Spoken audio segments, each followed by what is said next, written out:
Hello everyone, welcome back to my YouTube channel. तो एक topic है जो काफी टाइम से स्ट्रैटेजिक मैनेजमेंट से मेरे को रिक्वेस्ट में आ रहा था। दैट टॉपिक इज कॉल्ड स्वॉट एनालिसिस। तो आज इस टॉपिक में हम स्वॉट एनालिसिस के ही बारे में बात करेंगे। So let us begin. तो let us discuss that what is the learning objective of this lecture. तो will be discussing first what is स्वॉट analysis, स्वॉट analysis होता क्या है उसके बारे में बात करेंगे। Then will be talking about the purpose and the objective of स्वॉट analysis, then how we can conduct स्वॉट analysis. The fourth thing we'll be discussing what are the pitfalls or what are the failure points of SWOT analysis. अब अगर SWOT की आप full form को देखोगे तो S stands for strength, W for weakness, O for opportunity and 3 for threats. तो कहीं ना कहीं आप यहां पर एक चीज हमें समझनी पड़ेगी कि अगर आप इसको डिवाइड करते हो तो ये दो पार्ट में डिवाइड हो सकता है।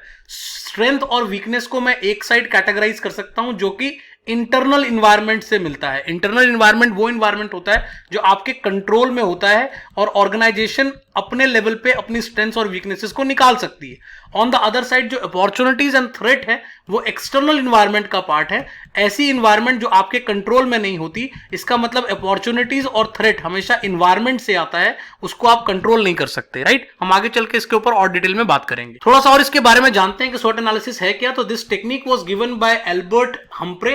एल्बर्ट हम्फ्रे ने अपनी रिसर्च में स्टैनफोर्ड यूनिवर्सिटी में 1960s 1970s में ये थ्योरी दी थी कि स्वॉट एनालिसिस एक बहुत इंपॉर्टेंट टूल हो सकता है किसी भी ऑर्गेनाइजेशन के लिए।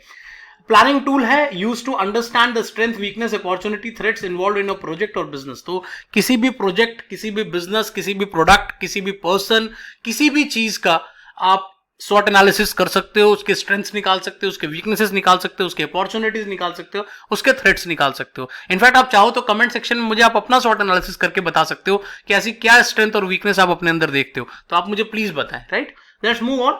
It is used as a framework for organizing data and information gained from situation analysis. अब situation analysis मैंने आपको बता ही दिया कि in situation analysis we do an analysis of internal environment that is in your control and we also do an analysis of external environment which is not in your control. तो दोनों environment को आप analyze करने के बाद ही अपने strength, weaknesses, opportunity और threats को निकाल सकते हो और इसके लिए आपको बहुत सारे information की जरूरत पड़ती है। अब स्ट्रेंथ क्या होता है उसके बारे में बात करते हैं, एक एक करके इसके सारे डायमेंशन को डिस्कस करते हैं। Let's begin with the strength.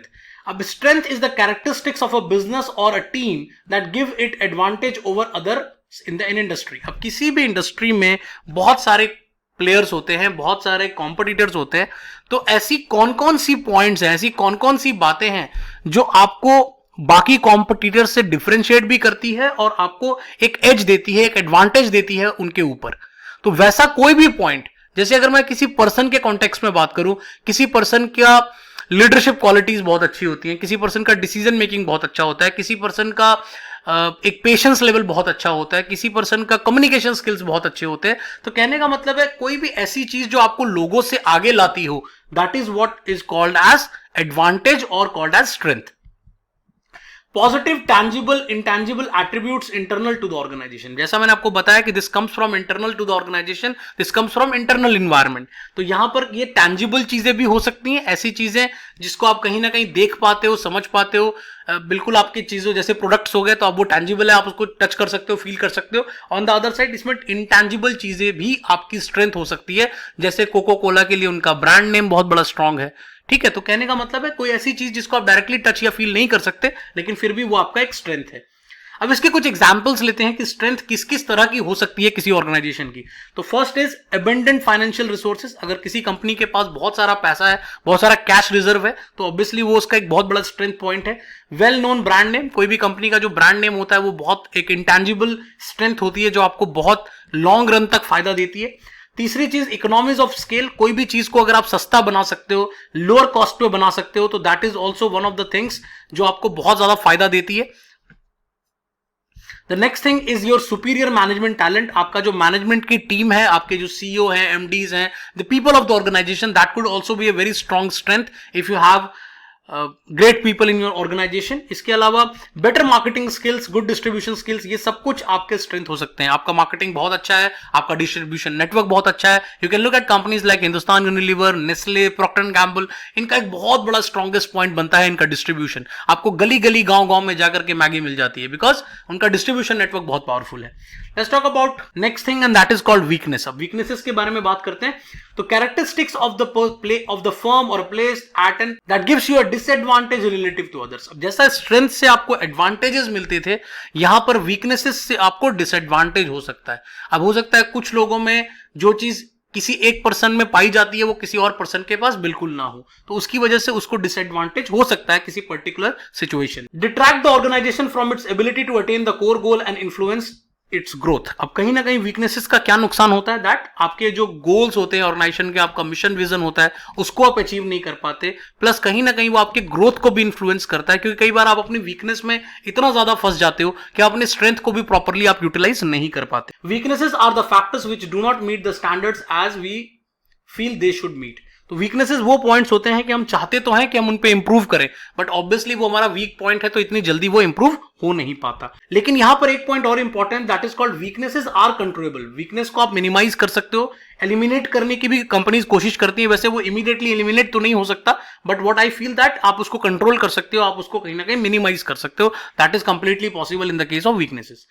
Let's talk about certain examples. इसके भी कुछ एग्जांपल्स ले लेते हैं। सबसे पहला, लिमिटेड फाइनेंशियल रिसोर्सेस। अगर आपके पास पैसे ही बहुत कम है, कैश रिजर्व बहुत कम है, कैश इनफ्लो आउटफ्लो आपका कम पड़ता है, बैलेंस शीट वीक है, तो वो एक बहुत बड़ा वीकनेस आपके लिए बन सकता है। Second is your weakness spending on R&D।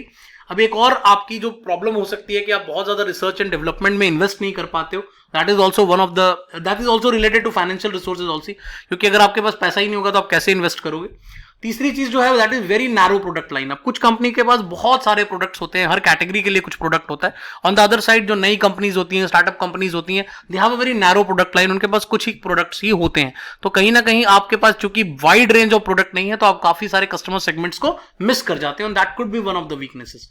इसके अलावा लिमिटेड डिस्ट्रीब्यूशन, आपका डिस्ट्रीब्यूशन नेटवर्क बहुत ज्यादा स्ट्रॉन्ग नहीं है।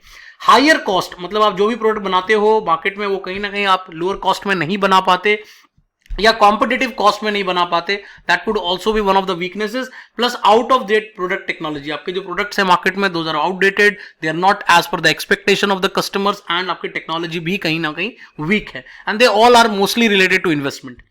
Important thing is poor marketing skills. आपकी मार्केटिंग स्किल्स अच्छी नहीं है, you have very limited management skills, ये सब कुछ आपके वीकनेसेस का पार्ट हो सकता है। Let's talk about the next thing, and that is called opportunity. अब अपॉर्चुनिटी क्या है? The chances to make greater profit in the environment. अब जैसा मैंने आपको बताया था, opportunity comes from environment, right? तो अगर एक्सटर्नल इन्वायरमेंट से कोई अपॉर्चुनिटी जनरेट होती है, तो आप उस अपॉर्चुनिटी को कैसे यूज करते हो उससे ज्यादा से ज्यादा प्रॉफिट बनाने के लिए, that is what opportunity is all about.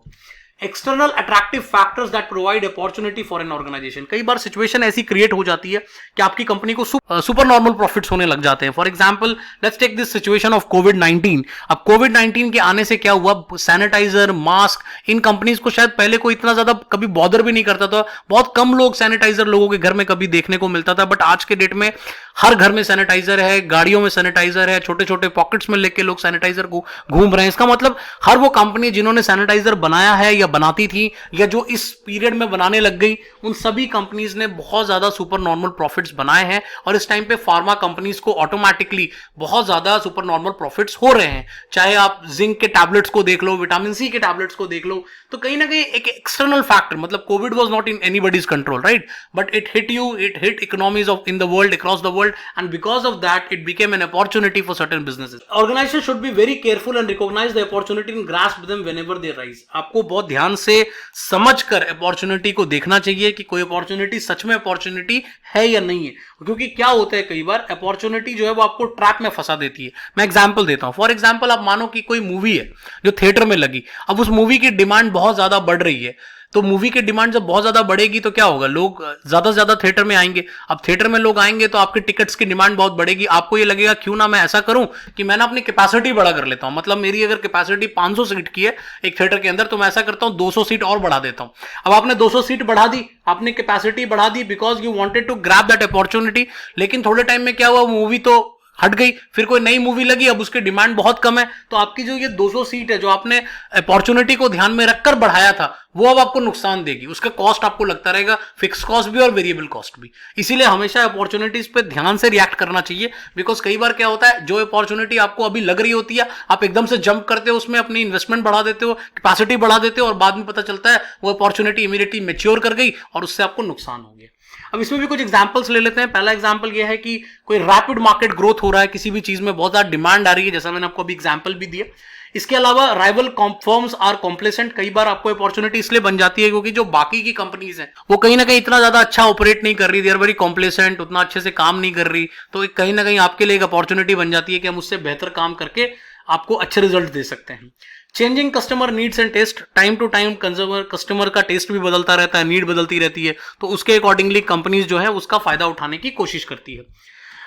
New uses of product discovered, कई बार कुछ ऐसे प्रोडक्ट होते हैं जिसका नया यूसेज देखने को मिलता है, जैसे फॉर एग्जांपल आप लिम्का को ही देख लें। अब लिम्का को कोई भी डॉक्टर अगर आप देखा जाए तो कहीं भी लिम्का खुद कभी कोका कोला ये क्लेम नहीं करती कि वो किसी भी तरह के एसिडिटी को हटाने में हेल्प करता है, राइट। लेकिन आप देखोगे फिर भी लोगों को एसिडिटी होती है या कहीं ना कहीं कॉन्स्टिपेट, कुछ उनको पेट उनका अपसेट होता है, तो वो कहीं ना कहीं लिम्का पी रहे होते हैं। दैट मीन्स कि आप उसका एक नया यूसेज डिस्कवर कर लेते हो, एक नया यूसेज आपको देखने को मिलता है, even that is which is not in your claim, जो आपके क्लेम का पार्ट भी नहीं है, लेकिन उससे भी आपको अपॉर्चुनिटी जनरेट होती हुई दिख रही है। इकोनॉमिक बूम कर रहा है, कोई भी इकोनॉमी जब ग्रो करने लग जाती है, बहुत ज्यादा उसमें मनी का इनफ्लो बढ़ जाता है, तो वहां भी बहुत ज्यादा अपॉर्चुनिटीज बढ़ जाती हैं। इसके अलावा जो गवर्नमेंट की डीरेगुलेशंस होती हैं, कहीं कहीं किसी सेक्टर में डीरेगुलेशन हो जाता है, किसी कंपनी में डिसइन्वेस्टमेंट हो जाता है, तो वो भी एक बहुत बड़ी अपॉर्चुनिटीज बन जाती हैं।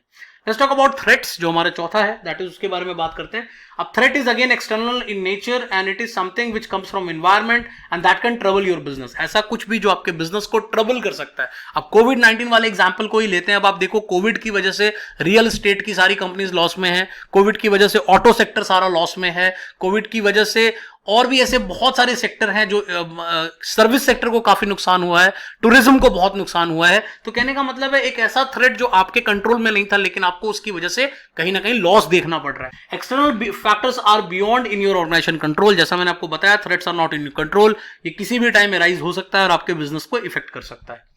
Compound the vulnerability when they relate to the weaknesses, plus इसमें सबसे इंपॉर्टेंट पॉइंट क्या होता है, अगर कोई ऐसा थ्रेट आ जाए जो आपके वीकनेस के साथ कंबाइन हो जाए, मतलब एक तो आप पहले ही वीक थे और उससे रिलेटेड ही कोई थ्रेट आ गया, तो इसका जो लॉस होता है ना, वो और ज्यादा कंपाउंडेड हो जाता है, मतलब आपको बहुत ज्यादा नुकसान होने लग जाता है। And that is what one of the biggest threat a company can face.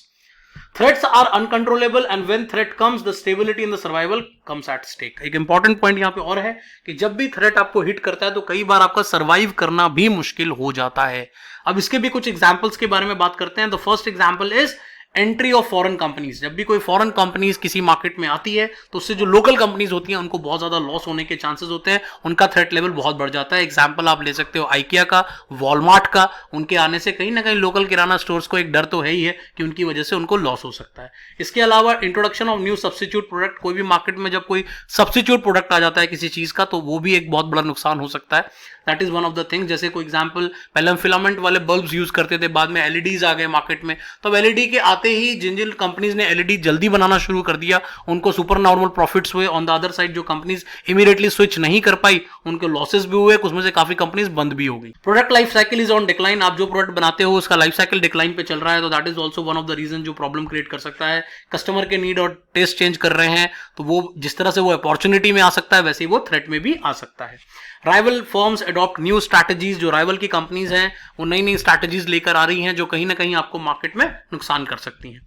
इसके अलावा इंक्रीज गवर्नमेंट रेगुलेशन, जब भी गवर्नमेंट की रेगुलेशंस बढ़ती हैं तो वो भी एक थ्रेट बन जाता है। जैसे रिसेंटली ही गवर्नमेंट ने ई कॉमर्स सेक्टर को कहीं ना कहीं कंट्रोल करने की कोशिश की है, उसके ऊपर रेगुलेशंस लगाने की कोशिश की है, उसकी वजह से काफी सारी कंपनीज को लॉस होने के चांसेस बढ़ सकते हैं या उनका थ्रेट लेवल बढ़ सकता है। Let's talk about the purpose of SWOT की SWOT एनालिसिस हम एग्जैक्टली बनाते क्यों हैं उसके ऊपर बात करते हैं। सबसे पहला पर्पस है it helps the decision maker and it also helps in comparing ideas. इसका सबसे बड़ा फायदा ये होता है कि कोई भी स्ट्रैटेजी आप बना रहे हो, कोई भी आइडियाज आपके सामने आए हैं, उसकी आप इंडिविजुअल स्ट्रेंथ वीकनेसेस को निकाल कर आप उसको अपॉर्चुनिटी थ्रेट से मैप कर सकते हो। फॉर एग्जांपल, एक तरफ हमारे पास स्ट्रेंथ वीकनेस है, एक साइड हमारे पास अपॉर्चुनिटी थ्रेट है, तो आप स्ट्रेंथ से अपॉर्चुनिटी को टैप करने की कोशिश करोगे और अपने थ्रेट को कहीं ना कहीं कम करोगे, वीकनेसेस को एलिमिनेट करके या उसको मिनिमाइज करके, राइट। तो इस तरीके से आप इसको टैप करने की कोशिश करते हो। इसका जो दूसरा बड़ा पर्पस है that it gives you a clear common purpose and understanding of the factors of success. सबसे इंपॉर्टेंट चीज है आपके कामयाबी के क्या रीजंस है, what are the defining factors for the critical factors which effects your success, वो आपको आपके स्ट्रेंथ से पता चल जाता है। तो ये भी एक बहुत बड़ा फायदा आपको मिलता है। तीसरी चीज, to organise the important factor link to success and failure of in the business world. अब बिजनेस में या ऑर्गेनाइजेशन में अगर आपको सक्सेस मिल रही है या आपको फेलियर मिल रहा है तो उसके क्या रीजंस हैं वो यहां से आपको मिल जाता है, क्योंकि स्ट्रेंथ से आपको पता चल जाएगा आपको क्या फायदा हो रहा है, वीकनेस से पता चल जाएगा आपको कहां कमी पेशी है आपकी, तो वो आपको यहां से पता चल जाता है। इसका एक और पर्पस है that to provide a linearity to the decision making process and allow complex idea to be presented in a very systematic manner. SWOT analysis बहुत ही एक सिंपल टूल है। इसका एक सबसे अच्छा फायदा यही है कि कोई भी आम इंसान भी SWOT को समझ सकता है और SWOT को कर सकता है, and that is the reason why काफी इजी है, सिस्टमैटिक तरीके से इसको किया जा सकता है और डिसीजन मेकिंग में एक हेल्पफुल टूल की तरह काम करता है। अब इसको कैसे कर सकते हैं, SWOT एनालिसिस हम क्या क्या कर सकते हैं, क्या स्टेप्स फॉलो करें इसको करने के लिए। तो सबसे पहले हम क्या करते हैं, we establish the objective of SWOT analysis. हम सबसे पहले ये देखते हैं कि हम SWOT क्यों कर रहे हैं। हम किसी प्रोडक्ट के लिए कर रहे हैं, किसी बिजनेस के लिए कर रहे हैं, किसी पर्टिकुलर आइडिया के लिए कर रहे हैं, किसी पर्टिकुलर ट्रेनिंग प्रोग्राम के लिए कर रहे हैं, किसी भी पर्टिकुलर चीज के लिए अगर आप कर रहे हो तो उसका ऑब्जेक्टिव आप मेंशन कर दो कि आप क्यों करना चाहते हो। Second important thing is to collect information related to internal and external environment. जैसा मैंने आपसे कहा था कि सिचुएशनल एनालिसिस बहुत इंपॉर्टेंट है, और सिचुएशनल एनालिसिस के लिए आपको इंटरनल और एक्सटर्नल एनवायरनमेंट से रिलेटेड सारा इंफॉर्मेशन गैदर करना पड़ेगा। और जब आपके पास ये सारा इंफॉर्मेशन आ जाएगा तो इंटरनल एनवायरनमेंट के बेस पर आप अपने स्ट्रेंथ्स को और वीकनेसेस को लिख सकते हो, जबकि जो आपके एक्सटर्नल एनवायरनमेंट है उसके बेसिस पर आप अपने अपॉर्चुनिटीज और थ्रेट्स को नोट डाउन कर सकते हो। जब आपने ये सारा काम कर लिया, आपका एक SWOT का लिस्ट बनना शुरू हो गया है, तो आप उसको बाद में एक्सपर्ट के ओपिनियन से चेक भी करवा सकते हो कि आपने जो लिखा है वो सही लिखा है। चाहे वो इंडस्ट्री के एक्सपर्ट हो सकते हैं या फिर आपकी जो टॉप मैनेजमेंट के लोग हो सकते हैं, वो भी उसको क्रॉस चेक कर सकते हैं कि वो चीज आपके स्ट्रेंथ में आती है या नहीं आती। इसके अलावा जो इंपॉर्टेंट चीज होता है कि आप SWOT को यूज कर सकते हो फॉर सब्सिक्वेंट प्लानिंग और स्ट्रैटेजी फॉर्मेशन।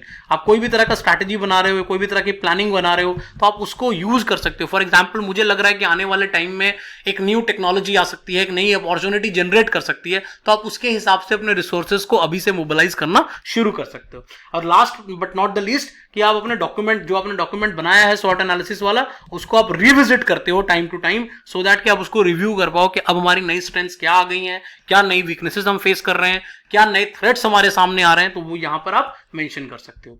अब इसके कुछ पिटफॉल्स भी हैं, कुछ प्रॉब्लम्स भी हैं, उसके बारे में भी बात कर लेते हैं। तो सबसे पहला जो प्रॉब्लम यहां पर आता है that it's very subjective in nature. For example, जो चीज मुझे स्ट्रेंथ लगती है किसी और को हो सकता है वो स्ट्रेंथ ना लगे, जो चीज मुझे वीकनेस लगती है वो किसी को लग रहा हो कि नहीं यार ये तो वीकनेस का पार्ट ही नहीं है। तो अगर A पर्सन SWOT बनाएगा तो उसका कुछ और हो सकता है, अगर B पर्सन बनाएगा तो उसका कुछ और हो सकता है। तो ऑब्जेक्टिविटी की थोड़ी सी कमी है, ये सब्जेक्टिव है थोड़ा सा, and that is the reason why ये थोड़ा सा प्रॉब्लम क्रिएट कर सकता है। SWOT की अपडेशन जो है वो काफी स्लो होती है। कई बार हम SWOT बना तो देते हैं, कई बार एक बार दो बार हमने कभी SWOT कर लिया, लेकिन हम उसको अपडेट नहीं करते टाइम टू टाइम, और उसकी वजह से कई बार हम बहुत सारे थ्रेट्स को प्रिडिक्ट नहीं कर पाते और बहुत सारी अपॉर्चुनिटीज के लिए अपने आप को तैयार नहीं कर पाते। जो तीसरा फायदा यहां पर आपको नुकसान देखने को मिलता है that SWOT needs a lot of information which might not be real time और एक्यूरेट। जैसा मैंने आपको बताया था पिछले प्रोसेस में भी कि अगर आपको SWOT करना है तो आपको इंफॉर्मेशन चाहिए, और वो इंफॉर्मेशन कई बार या तो आपको मिलती नहीं है, या अगर मिलती है तो टाइमली नहीं मिलती, एक्यूरेट नहीं मिलता, रिलायबल इंफॉर्मेशन नहीं होती, and because of that SWOT सारा रॉन्ग हो जाता है। अगला जो पॉइंट है that in certain industries listing out strength weaknesses opportunity threat are quite tricky. कुछ एक ऐसी इंडस्ट्री होती है जो इतना हाइपर कॉम्पिटिटिव होती हैं, इतना ज्यादा उसमें डायनेमिक्स हर दिन बदलते रहते हैं कि वहां पर ये जो डॉक्यूमेंट है ये तुरंत ही फेल हो जाएगा, ये काम नहीं करेगा। जैसे आप you can look eight computer peripheral industry, you can look eight smartphone industry, you can look eight एक समय पर आपका टेलीकम्युनिकेशन इंडस्ट्री भी एक टाइम पर बहुत ज्यादा ट्रिकी हो गया था। तो कुछ एक ऐसी इंडस्ट्री है जहां पर कि इसको लगा पाना या इसको प्रॉपरली यूज कर पाना बहुत बड़ा चैलेंज है। Last but not the least is ये कॉम्प्रिहेंसिव टूल नहीं है, ऐसे बहुत सारे एलिमेंट्स हैं जो SWOT में आपको देखने को नहीं मिलते। तो SWOT एक बहुत ही सिंपल टूल है, ये इसका सबसे बड़ा फायदा है, और सबसे बड़ा नुकसान ये है कि ये बहुत बड़ा सब्जेक्टिविटी है और बहुत ज्यादा आपको लॉन्ग टर्म में बेनिफिट देगा या नहीं देगा, या हाइपर कॉम्पिटिटिव एनवायरनमेंट में फायदा देगा नहीं देगा, ये एक बहुत बड़ा चैलेंज है। तो आई होप कि आपको सारा SWOT एनालिसिस समझ में आ गया हो। अगर आप मेरे कंटेंट को पसंद करते हैं, do subscribe to my channel. आप लाइक करें, शेयर करें। आपके एक सब्सक्राइब कर लेने से, लाइक करने से थोड़ा मोटिवेशन बढ़ता है। कुछ स्टूडेंट्स के साथ शेयर करेंगे तो उनको भी इसका फायदा होगा। आप मेरे टेलीग्राम चैनल के थ्रू मेरे सारे PDF और मेरे रिसोर्सेज को भी एक्सेस कर सकते हैं। मैंने ऑलरेडी 100 से भी ज्यादा PDF वहां पर अपलोड कर दिए हैं और मैं और भी इसको बढ़ाता जाऊंगा। So thanks for watching. अगले सेशन में फिर मुलाकात होगी।